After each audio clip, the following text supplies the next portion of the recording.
तो उधर दिल्ली में कांग्रेस की स्क्रीनिंग कमेटी की आज मीटिंग है। मीटिंग में बाकी उम्मीदवारों के ताल्लुक से गौर खौज किया जाएगा। कांग्रेस ने लोकसभा इंतखाबात 2019 के लिए उम्मीदवारों की चौथी फहरिस्त भी जारी कर दी है। इस फहरिस्त में 27 उम्मीदवारों के नामों का ऐलान किया गया है। वहीं आज कांग्रेस की स्क्रीनिंग कमेटी की मीटिंग में मजीद उम्मीदवारों के नामों पर भी मोहर लग सकती है। आज से तेलंगाना में टीआरएस लोकसभा इंतखाब के लिए तशहीरी मुहिम शुरू करने जा रही है। तेलंगाना के वज़ीर आला केसीआर करीम नगर में अवामी रैली से खिताब करेंगे। वहीं 19 मार्च को निजामाबाद में टीआरएस की अवामी रैली होगी। आपको बता दें कि इंतखाबी तशहीरी मुहिम में केसीआर तमाम 17 लोकसभा सीट का अहाता करेंगे।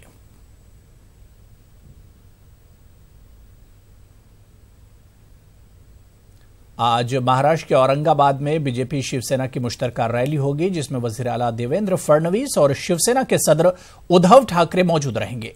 जरा के मुताबिक औरंगाबाद, परभनी, हिंगोली, उस्मानाबाद लोकसभा सीटों पर शिवसेना का खासा असर है, तो वहीं जालना, बीड़, लातूर और नांदेड़ में बीजेपी का दबदबा है। पिछले लोकसभा चुनाव में बीजेपी शिवसेना इत्तेहाद को इन 8 सीटों में से 6 सीटें मिली थीं। वहीं कांग्रेस पार्टी के खाते में 2 सीटें गई थीं।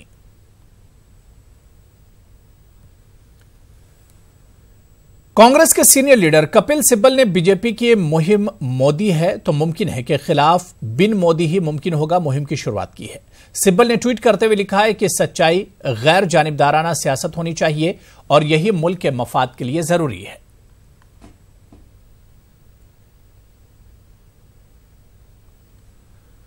वजीर खारजा सुषमा स्वराज आज 2 रोजा दौरे पर मालदीव जा रही। मालदीव के सदर इब्राहिम मोहम्मद सालेह के इख्तिदार में आने के बाद हिंदुस्तान की जानिब से पहला सिफारती दौरा है।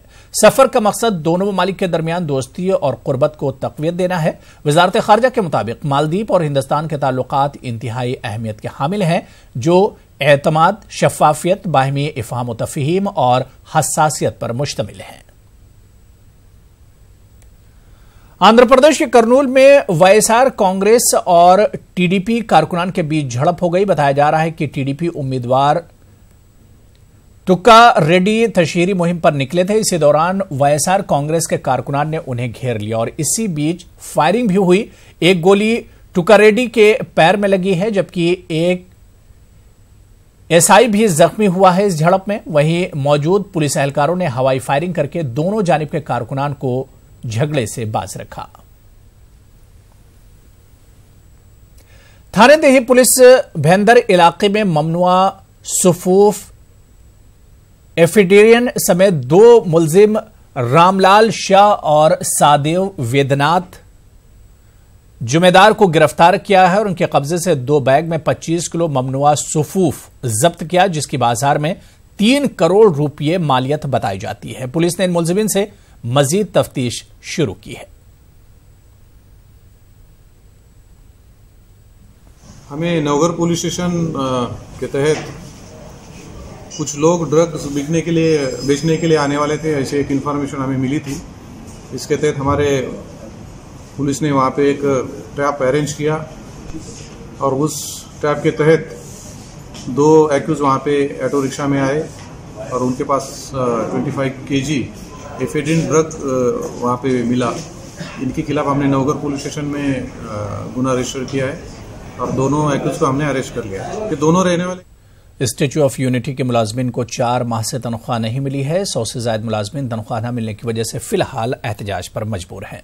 हालांकि वही हुकूमत सरदार पटेल के मुजस्समे से रियासत को खातिर ख्वाह आमदनी के दावे कर रही है, तो वहीं दूसरी तरफ आलम यह है कि मुलाजमीन तनख्वाहों से महरूम है। हुकूमत का दावा है कि नवंबर 2018 से जनवरी 2019 के दरमियान स्टैच्यू ऑफ यूनिटी से हुकूमत को 19 करोड़ से ज्यादा की आमदनी हुई है। तो लोकसभा इंतखाबात अपने शबाब पर हैं। लोकसभा इंतखाबात में जीत के लिए सियासी पार्टियां पूरा जोर लगा रही हैं। इंतखाबी तशहीर में रैलियों का एहतमाम किया जाता है। अब पार्टियां एक दूसरे से आगे निकलने के लिए फजाई सफर में एक दूसरे को टक्कर दे रही हैं। कम वक्त में ज्यादा से ज्यादा चुनावी रैलियों के लिए हेलीकॉप्टर और चार्टर्ड प्लेन की बुकिंग की जा रही है।